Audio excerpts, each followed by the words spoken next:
May I come in, sir? Yes, welcome, बैठिए। Thank you, sir.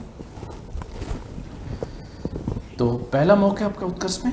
या जी sir, पहला मौका। Very good. आपकी 10th में 78%, जी सर। 12th कॉमर्स 2015 83% के साथ में।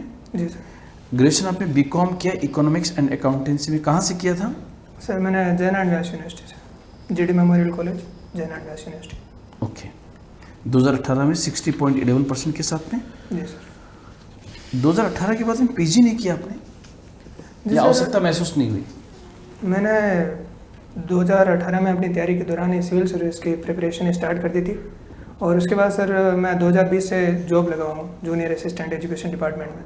तो जॉब के साथ में सर तैयारी चल रही है, तो उस हिसाब से टाइम नहीं मिला मुझे था पीजी करने का। ठीक है। अभी आप जूनियर असिस्टेंट एजुकेशन डिपार्टमेंट में हैं। जी सर। एजुकेशन को लेकर ये दो फोटोज आपके सामने, महात्मा गांधी और बाबा साहब भीमराव अंबेडकर, जी सर। दोनों का शिक्षा को लेकर क्या मत था? सर एक तरफ अगर डॉक्टर भीमराव अंबेडकर का देखें तो शिक्षा को सर सामाजिक उत्थान का साधन मानते थे। उन्होंने जो दलित और वंचित वर्ग है उनके उत्थान के लिए शिक्षा को एक माध्यम माना है, और उन्होंने यही बोला है कि शिक्षित बनो, संघर्ष बनो और विकसित करो। और गांधी के लिए सर शिक्षा एक बहुत ज़्यादा डाइवर्स चीज़ थी, जो एक औपचारिक शिक्षा से लेकर धार्मिक और आध्यात्मिक शिक्षा तक। उन्होंने शिक्षा के संदर्भ में एक योजना भी पेश की थी, कौन सी थी वो? किन्होंने सर? गांधी जी ने। सॉरी सर, मुझे फिलहाल मूल शिक्षा की वर्धा योजना याद है क्या? नहीं सर, क्योंकि आप एजुकेशन डिपार्टमेंट में हैं। जी सर, फिलहाल मैं रिकॉल नहीं कर पा रहा इस चीज़ को। निःशुल्क एवं अनिवार्य शिक्षा अधिनियम 2009 क्या है?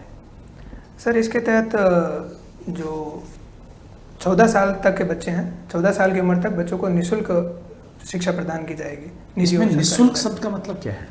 निःशुल्क मतलब सर जो फीस है और जो एक्स्ट्रा करिकुलर जो एक्टिविटीज़ के लिए जो पैसे लगते हैं वो उनकी तरफ से सरकार वहन करेगी। जैसे सरकारी विद्यालय में शुल्क लगता नहीं है, और निजी विद्यालयों को जो आरटी के तहत बच्चों का एडमिशन होते हैं उनकी क्षतिपूर्ति सरकार द्वारा प्रदान की जाती है। ठीक है सर। एजुकेशन डिपार्टमेंट बीकानेर में क्यों बनाया गया? बीकानेर तो बिल्कुल राजस्थान के कोने में जाके। सर इसका मेन ये था कि जो उस टाइम रियासतें थी उनमें बैलेंस बना रहे, सभी को कोई ना कोई विभाग आवंटित किया गया था। तो अगर एक ही जगह सारे विभाग आवंटित कर दिए जाए तो रियासतों में सर अनबन हो सकती थी, या फिर असंतुष्टि का भाव आ सकता था। सर उस संतुष्टि के भाव के लिए सर सबको कुछ ना कुछ डिपार्टमेंट आवंटित किए गए, तो उसी हिसाब से सर शिक्षा। कौन सी कमेटी की सिफारिश पे किया गया था ये? सर ये सत्यनारायण राव कमेटी की सिफारिश पे थे। और राजस्थान में किस किस रियासत को क्या क्या आवंटित किया गया था इससे? सर जो राजधानी है वो जयपुर को आवंटित हुई थी, और खनन विभाग है वो उदयपुर को आवंटित हुआ था, और फिलहाल तो सर मैं इतना ही रिकॉल कर पा रहा हूँ। हाई कोर्ट सर जोधपुर को। एक्साइज सर सॉरी अजमेर को पॉसिबली सर। रेवेन्यू उसमें अजमेर। चलिए कोई नहीं। तो क्रिकेट आप देखते और खेलते दोनों ही हैं? जी सर। तो क्रिकेट देख कब से रहे हो, मतलब कितना पुराने तरह टाइम से आप देख रहे हो? Sir about 2011। 2011 से? जी सर। आज की जो ओपनिंग बैट्समैन है कौन कौन है आज के इंडिया टीम के? इंडिया टीम के सर वेरी करता है फॉर्मेट के हिसाब से।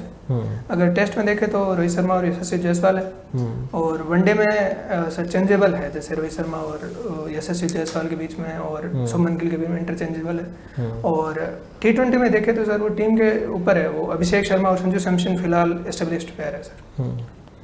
लेकिन जब आपने देखना शुरू किया तो शायद तेंदुलकर और सहवाग खेला करते थे। हाँ, उस टाइम सर तेंदुलकर, सहवाग और गंभीर सर उनमें इंटरचेंजेबल था सर। तो वो बैट्समैन ज़्यादा बेटर थे, ये वाले बैट्समैन ज़्यादा बेटर है? सर अगर तुलनात्मक रूप से उनका हिस्ट्री देखा जाए और उनका पूरा करियर ग्राफ देखा जाए तो उनकी इनसे तुलना करना थोड़ा मुश्किल रहेगा सर, क्योंकि ये जो तीनों ही बैट्समैन हैं फिलहाल जो ओपनिंग में है उनमें रोहित शर्मा के अलावा बाकी सर नए बैट्समैन हैं, तो उनका करियर ग्राफ उतना हो जाए उसके बाद में तुलना करना सर ज़्यादा उचित रहेगा मेरे ख्याल से। उस समय जिम्बाब्वे टीम बहुत अच्छी हुआ करती थी, आज खत्म हो चुकी है। जी सर। क्या कारण रहा है इसका?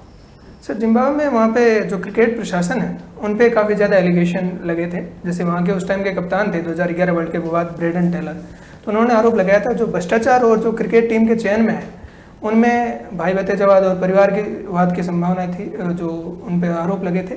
और दूसरा सर वहाँ का जो क्रिकेट के प्रति जो पैसे लगने थे, जो सरकार के द्वारा प्रयास किए जाने थे, वो उचित रूप से नहीं हो रहे थे। इसीलिए काफ़ी लोगों ने सर जिम्बाब्वे से बेस भी अपना चेंज कर लिया था उस समय बीच में। अभी सर फिलहाल वापस इसमें सुधार हो रहा है और जिम्बाब्वे क्रिकेट वापस उठ रहा है। फिलहाल टेस्ट खेलने वाली टीमें कौन कौन सी हैं? सर टेस्ट टीम में फिलहाल 9 या 10 सर मैं नाम बता सकता हूँ पूरा हम बताइए।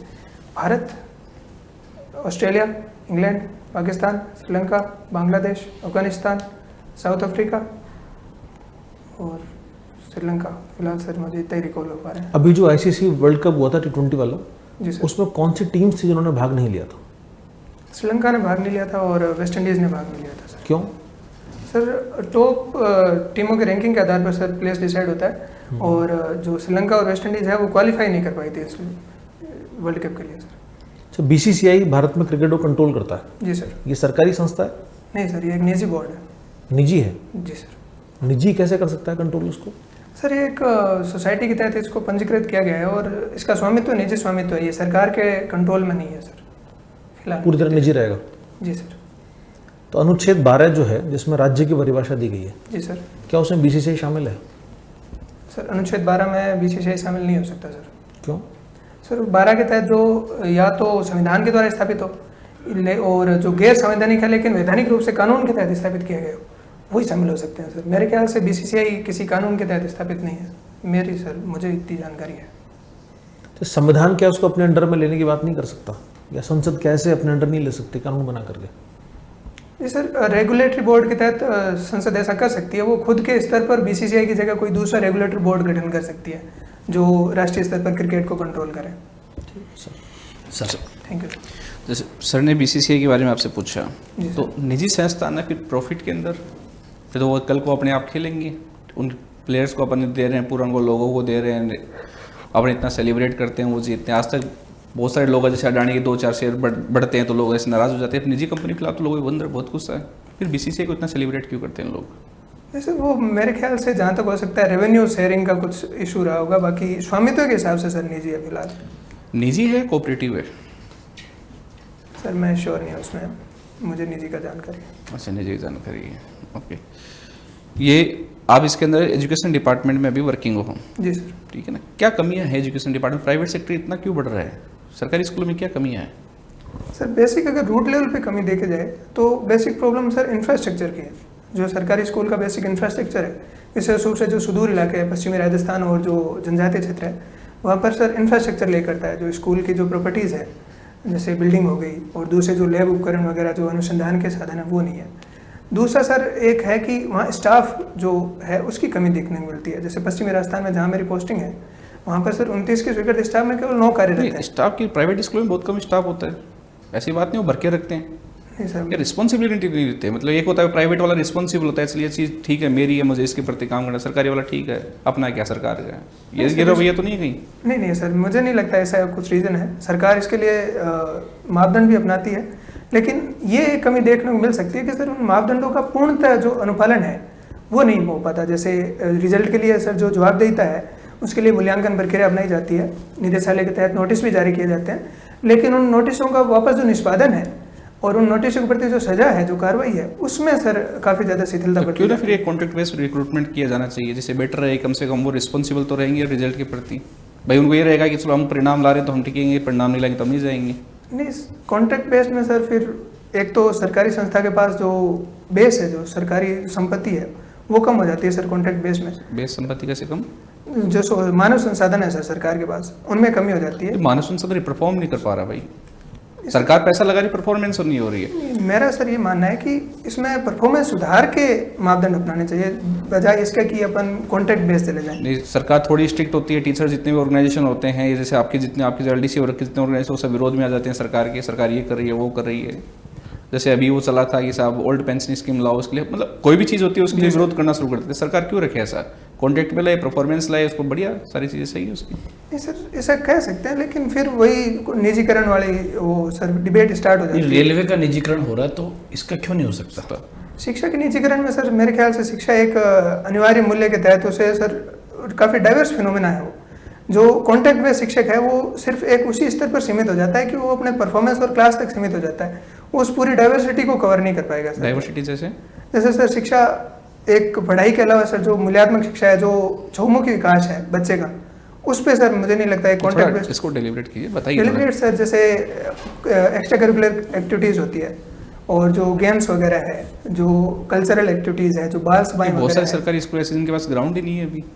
वो सर सरकार के स्तर पर कमी है। वो मैंने बताया कि नहीं, इंफ्रास्ट्रक्चर सरकार लेवल फंड पे दे कमी चुकी है। सरकार ने ग्राम पंचायत को और उनको वहाँ पे जो सीबी ऑफिस वगैरह बीडीओ ऑफिस है तो उनको फंड दे चुके हैं। उनके नाम उन्होंने कागज में खाना पूर्ति कर दी तो बात खत्म। नहीं सर, वो एक आरोपण लेवल पे कमी हो सकती है सर, उस चीज़ को लागू करने में कमी हो सकती है।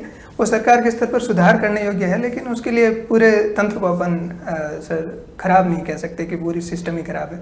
हाँ, उसके लागू करने में इम्प्लीमेंटेशन में थोड़ी कमियाँ हो सकती है, लेकिन पूर्णतः उसको निस्तारित किया जाना क्या है। स्कूलों को अंग्रेजी माध्यम किया जाना चाहिए, नहीं किया जाना चाहिए? आजकल जमाना अंग्रेजी माध्यम का। आई होप आप पढ़े हो नहीं पढ़े हो, अंग्रेजी माध्यम का जमाना चल रहा है आजकल, इंग्लिश मीडियम। पूर्णतः इंग्लिश मीडियम या फिर जो अंग्रेजी माध्यम खुले हैं उसके बारे में? नहीं अपन भाई जमाने पूर्णतः का भाई जितनी प्राइवेट स्कूलें खुल रही है सब इंग्लिश मीडियम है आजकल। हर कोई चाहता है, पेरेंट्स चाहता है उसके बच्चे इंग्लिश मीडियम पढ़े। नहीं सर, मेरे ख्याल से पूर्णतः सारी की सारी स्कूलों को इंग्लिश मीडियम किया जाना उचित नहीं है, क्योंकि अभी उतना इंग्लिश का बेस नहीं है बच्चों को। अगर सारी स्कूलें अभी इंग्लिश में इंटरचेंज कर दी जाए तो बच्चों में समझने में कठिनाई होती है। जैसे अभी जो महात्मा गांधी स्कूल खोले गए हैं तो उनमें भी काफ़ी ज़्यादा विरोध प्रदर्शन हो रहा है, क्योंकि जो सीनियर सेकेंडरी स्कूल्स हैं वहाँ पर अगर अपन उसको चेंज कर देते हैं महात्मा गांधी स्कूल में, तो जो हाई स्कूल के जो सब्जेक्ट्स हैं उनको बच्चा जो शुरू से इंग्लिश में या मातृभाषा में हिंदी या मातृभाषा में पढ़ा है वो इंग्लिश में अडेप्ट करने में सर काफ़ी ज़्यादा परेशानियाँ आती है, और फिर वो एग्ज़ाम में उतना अच्छे से परफॉर्मेंस नहीं कर पाता, और जो मेन फिनोमिना है वही नष्ट हो जाता है सर इंग्लिश मीडियम का। ठीक है, आपका पहला चरण यही समाप्त होता है। अभी जी सर। 1 मिनट में वापस बुलाते हैं आपको।